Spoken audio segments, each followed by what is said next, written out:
J'habite en grand. J'habite en grand. J'habite en grand. J'habite en grand.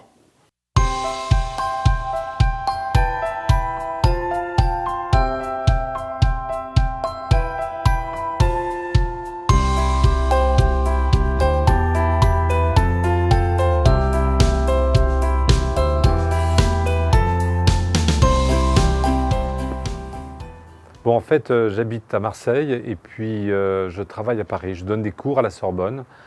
Et dans cette configuration-là, je suis le week-end au bord de la mer.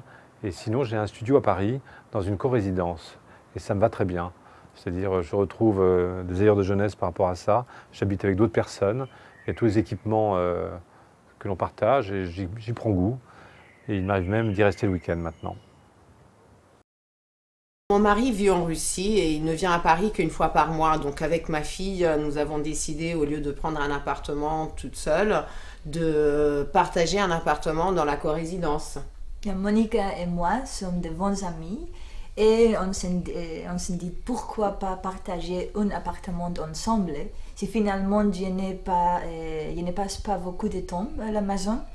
Ce n'est pas de problème. Et moi, je travaille au contraire depuis chez moi, donc je peux profiter au même temps de l'intimité de mon appartement, mais aussi des bureaux qui sont à disposition pour organiser des réunions. Je suis souvent en Asie dans l'année et pendant ces longues périodes d'absence, je sais qu'il y a du monde qui peut prendre soin de toutes mes affaires et qui est là, qui est présent. Ça aussi, c'est quelque chose d'important, qui me rassure et me rend la vie agréable. En plus, je peux laisser mes deux filles seules à la maison, en toute confiance, quand je dois travailler tard le soir, parce qu'il y a toujours quelqu'un pour les surveiller. Bonjour Charlotte. C'est agréable, en fait, d'avoir toujours de l'activité dans la résidence et en même temps d'avoir la possibilité, à tout moment, et quand j'en ai envie, de me replier dans mon unité. Bon, c'est parfait. Je travaille tard le soir et je n'ai pas vraiment besoin d'un séjour. Et dans mon appartement précédent, je n'utilisais mon séjour que 2 ou 3 fois par mois. Par contre, j'avais toujours rêvé d'un spa chez moi. Et c'est mon petit luxe devenu accessible dans la corésidence. Et j'adore me détendre chaque soir dans un vin quand j'arrive tard chez moi. En même temps, cette idée de corésidence un peu forcée ne me plaisait pas trop au début. Donc j'ai un studio qui est un peu autonome, un peu indépendant. Et voilà, c'est une méthode un peu d'être dedans et dehors à la fois. D'être un peu en retrait. En même temps, de participer à tous ces échanges. Pendant ma première année d'études, j'ai vécu dans une résidence étudiante. J'ai de très bons souvenirs, mais je dois beaucoup travailler. Et pour me concentrer, la corésidence, c'est l'idéal. En plus de ça, il y a un vrai bureau et j'ai l'impression d'habiter dans une vraie maison.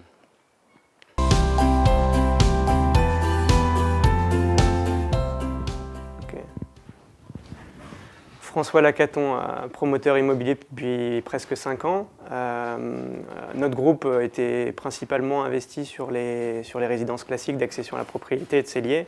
Aujourd'hui, on s'est rendu compte que les gens n'arrivaient plus à acheter ce type de logement et que les prix étaient trop élevés. On nous a présenté donc le projet des corésidences qui nous a totalement conquis, permettant aux gens d'accéder plus facilement à l'accession ou à la location. Et ça répondait à une volonté sociétale de vivre ensemble. Pour valider le projet et s'impliquer totalement, avec ma femme, mon fils, on s'est installé dans la résidence. On y vit depuis un peu plus d'1 an et on est tout à fait conquis par ce concept.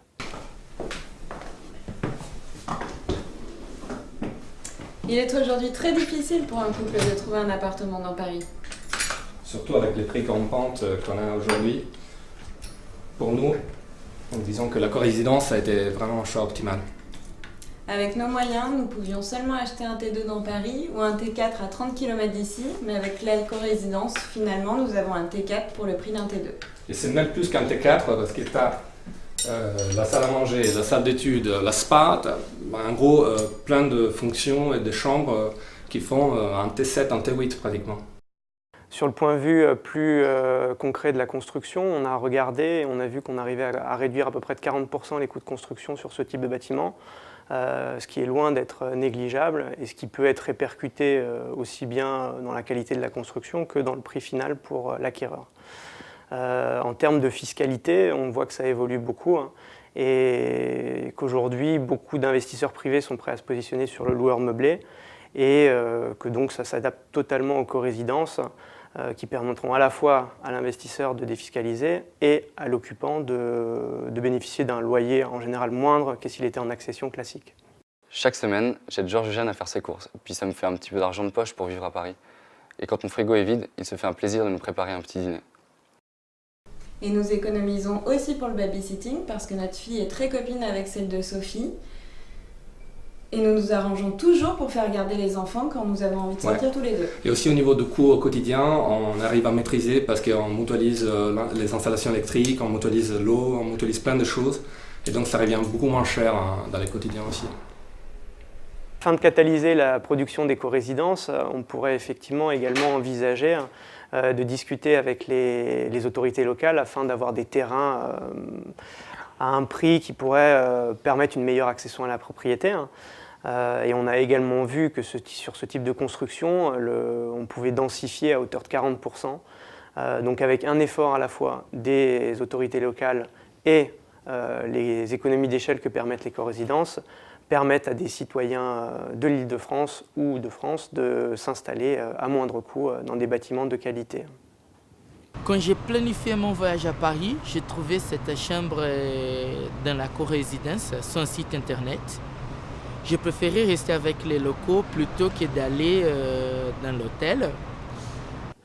Nous venons d'être retenus sur un projet à Sarcelles sur lequel on réhabilite un bâtiment existant qui était à destination de bureaux. Et on est capable, avec la structure existante, de faire de la co-résidence avec une forte flexibilité, différents types d'appartements. Et on pense que pour le marché local, c'est totalement adapté. On a déjà pas mal de précommandes et on pense qu'on arrivera à livrer avec quasiment un taux d'occupation à 100%.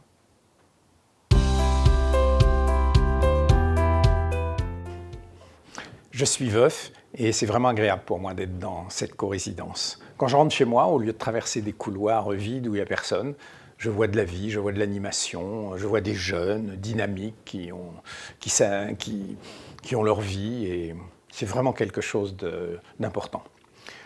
J'ai mon voisin d'à côté, Antoine, qui fait les courses pour moi, qui vient me faire du ménage, parce que j'ai mal au dos et c'est une aide quand même, une aide précieuse. Ça m'arrange la vie. Et l'autre jour, Antoine me fait visiter des coins fantastiques. J'ai profité d'un super dîner français, quoi.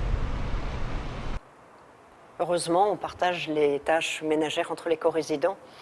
Surtout pour moi qui suis divorcée et travaille toute la journée, c'est vraiment commode.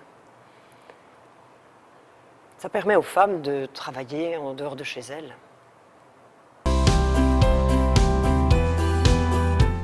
Moi, je gagne ma vie en tant que graphiste pour une entreprise qui travaille sur le développement durable.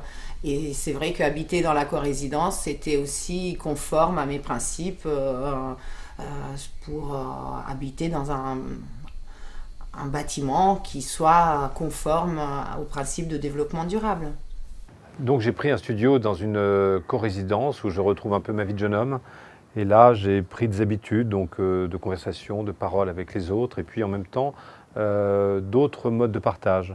Voiture, transport, beaucoup de choses qui se mettent en place actuellement. Et tout ça m'amuse beaucoup. Par exemple, dans ce bâtiment, dans la co-résidence, nous consommons à peu près 25% d'énergie en moins par rapport à un bâtiment traditionnel. Les électroménagers que nous avons à disposition ont une durée de vie de 30% plus longue par rapport aux électroménagers particuliers auxquels on aurait accès habitant dans un appartement classique. L'espace aussi qui est consommé pour construire une co-résidence est 25% moins important par rapport à un bâtiment traditionnel. Et il paraît qu'il y a certaines co-résidences où ils sont arrivés à épargner jusqu'à 40% de terrain constructible. La co-résidence est la solution. La co-résidence est la solution. Co-résider. La corésidence est la solution. Co-résider. La corésidence, c'est la solution. La corésidence, c'est la solution. Co-résider. La corésidence est la solution. Bien sûr.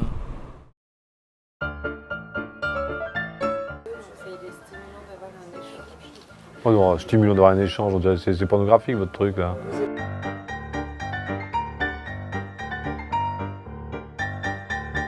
Par rapport aux électroménagers traditionnels. Top. Parfait.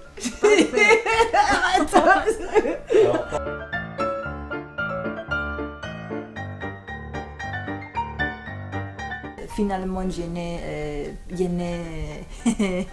I was looking at that. Ok.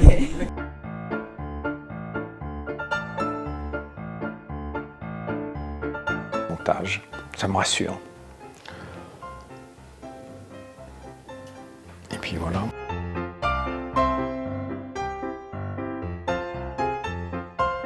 En fait, ça permet aux femmes qui travaillent en dehors de chez elles, blablabla.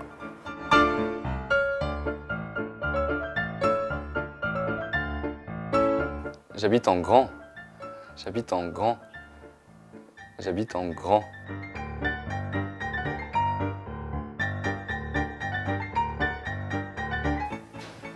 Il faut faire un co-résider, c'est ça.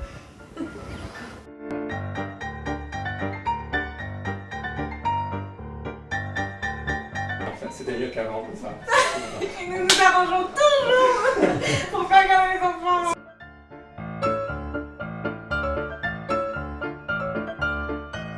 Gaffe à nos dépenses, il faut faire gaffe. Je t'emmerde. Ouais, là j'y suis là.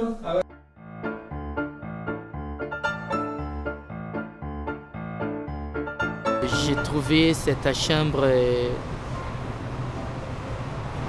Je suis un peu stressé, mais bon, ça va passer.